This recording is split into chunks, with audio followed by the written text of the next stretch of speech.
Ladies and gentlemen, welcome to the 12th century of One Piece chapters. That's right, guys. We are on chapter 1100, and I'm hype.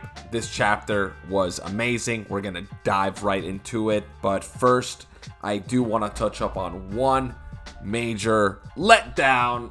Was that a lot of people were hyping up that Monkey D. Dragon was going to be a huge part of this chapter, that he was going to come back in this one, because I think he first shows up in chapter 100 and they thought he was going to show up on chapter 1100. A lot of people did, but he does show up for one single panel, and that's enough for me. But I feel that in the next chapter, or in the next few chapters, we will get an epic dragon moment. I'm hoping so, right? Because we got to see what this guy can do. Everybody's calling him a fraud. People are bashing him for not helping Kuma save Guinea and all this craziness, right? So I got high stocks on Dragon, and I hope we get to see this guy flex a little bit on Egghead Island. I can see him arriving and causing some mayhem. That would be absolutely sick. And another thing before we begin is, did anybody see Kizaru's insane character development being a thing? Like, it's so subtle, but just going back and reviewing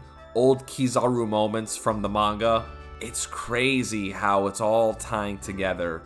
Especially in this chapter, we truly get to see him be a human, right? He seems like a real person. Like, he has heart. He has, his morals, he still has his dignity, basically. Like, he's dancing like Nika with Kuma, Vegapunk, Bonnie, Sentomaru. They're a family. They're literally a family. And we realize why it was so hard for Kizaru to destroy Vegapunk, right? And Sentomaru, and why it hurt him so much. We finally really understand what's going on there. Even with Bonnie, you can tell he also has a little bit of love for her as well. But anyway, guys, let's dive right into this chapter because we got a lot to talk about. Kizaru starts off the show. We get a cool panel of him with his overcoat on and his fedora, looking like a mafioso, right? Looking like the Godfather. And he's talking to Vegapunk, and he's basically telling him, dude,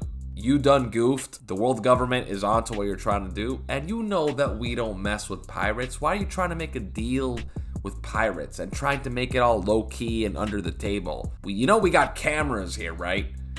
And then it cuts to a panel of DX Drake, which I'm hoping this revelation pays off at some point, but I'm not sure where this is going, because I thought DX Drake's story was pretty much done, but I guess we still have a little bit more to learn about Mr. Dinosaur. Who would have thought? So everyone's having a conversation. Saturn is on the phone, and they're talking to Saturn, and Saturn's adamant that he doesn't want to partake in this plan. Basically, Vegapunk made an under-the-table deal with Kuma that if he can clone Kuma and make government weapons out of his body, then he would try his best to come up with a cure. But the world government caught on. Looks like they had cameras, and Saturn is not down. Seemingly he is not down, but we know this guy is extremely cunning, and he is a vile, disgusting human being. Maybe he's not even human. Probably a demon. So anyway, Saturn is talking about how this plan is awful. It's going to make the government look bad, but then he has 3 reasons why he might change his mind. He's like, Kuma, if you do these 3 things, I'll save your daughter. I'll allow Vegapunk to find a cure, but you need to commit to these 3 guidelines. And they are, 1, you must become a warlord of the sea, basically a government dog. 2, you need to let us turn you into a cyborg, an ultimate human weapon for the Navy.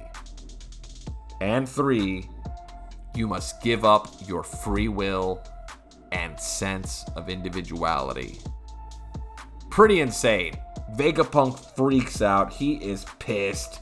He is not down with this plan. It's basically murder at this point for him, because you're basically erasing an entire man's ego. Like, erasing him completely. He's still here in the physical realm, but in the mental and spiritual, he's basically dead. He's gone. And Vegapunk is not down. He is not gonna, like, he was pretty cool for condition 1 and 2, but as soon as condition 3 popped up, he goes apeshit, man. And standing up to Saint J. Garcia Saturn, this guy's got balls, man.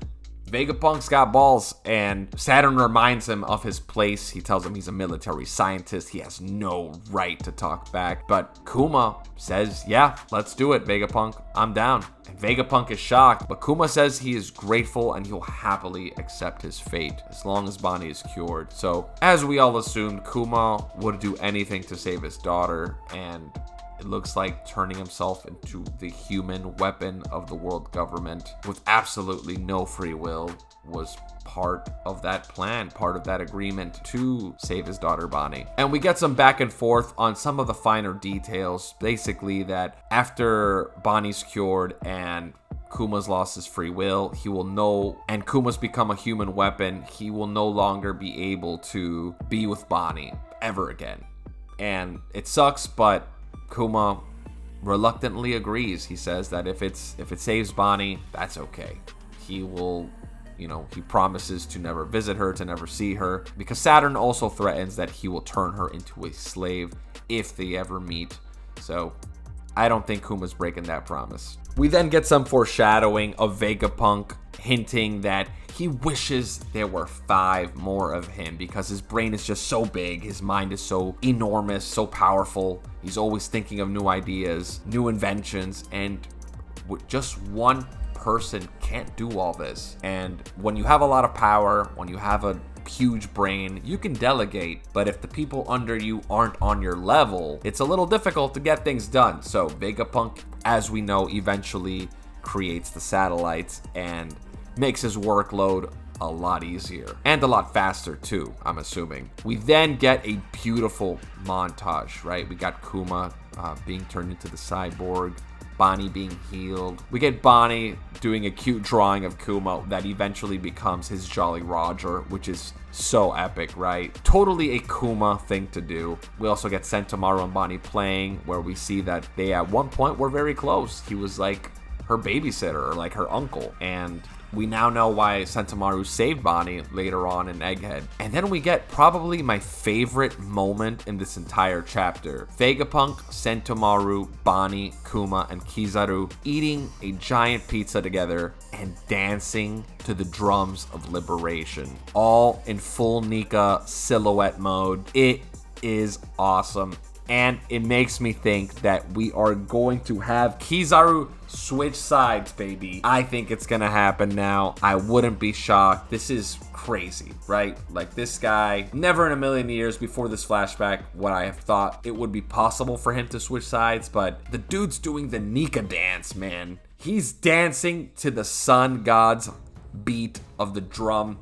He is a light human. It would make sense that he would team up with the good guys and turn his back on the darkness, right? Or maybe in the end, it is the irony, right? Maybe he chooses to side with darkness even though he is light, and that is why he is destroyed, right? I don't know. Pretty deep stuff. But some time passes and Bonnie is dropped off on Sorbet Kingdom, and a nurse pops in who looks a lot like Khalifa. I thought it was her at first, but apparently her name is Alpha. But I don't know. Something about this chick, I feel like it's Khalifa in disguise or something, but I'm too lazy to go and compare images of Khalifa and Alpha. Sorry guys, let me know in the comments. Alpha pretty much threatens Kuma that if he ever returns, Bonnie will be destroyed. And she crushes a little pebble in her hand, and Kuma gets the point. He says goodbye to Bonnie for the last time and says that he is extremely glad that she was born, thanks her for existing, and he's so happy. She's extremely happy, and it is a very heartfelt moment. And he says farewell. And the chapter pretty much ends with a bunch of cool cameos from some of our favorite people: Doflamingo, Crocodile, Robin, Mihawk, Ace, Blackbeard, Whitebeard, Marco Jinbei, even Kobe and Alvida are in this. Pretty wild. Boa Hancock, Dragon makes his single appearance, Gecko Moria, Sabo. It is awesome. It is hype. And everybody has a little moment where they react to finding out that Kuma's become a warlord of the sea. Like, how could this general of the Revolutionary Army, this commander, turn to the dark side, right? They're all shocked. Well, some of them are. Some of them are just like, who's this guy? This guy seems tough. You know, some of them couldn't care less. Boa Hancock doesn't care, and Crocodile doesn't care. So everybody has different opinions on this. Gecko Moria even throws some shade at Kuma, saying that the paw fruit doesn't seem that intimidating. Seems kind of whack, in Moria's opinion. But Perona knows better. She's telling him that, well, he's strong enough to make the cut, Moria, so he's probably pretty OP. And finally, the chapter ends with Kuma arriving to Windmill Village, where Luffy was currently living. So what is gonna happen here? I wonder, is this how Kuma finds out of Luffy's existence, that Dragon had a son? Does he talk to a few people? Does he find out about Garp? I do know that Kuma knew that that was Dragon's son. I wonder where this is going. I feel like the end of the flashback is coming very soon. I would not be surprised if by the next chapter we are back on Egghead Island, back in the present. But I do think we are going to get a very interesting chapter next week. No break next week, which is awesome. But I do hope Oda is getting his rest, man.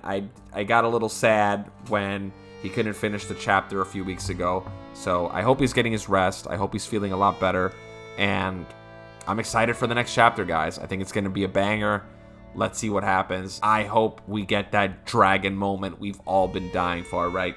But we'll just have to wait and see. If you enjoyed the chapter review, if you enjoyed my videos, hit that like button, hit that subscribe button, and I'll catch you guys later. Peace.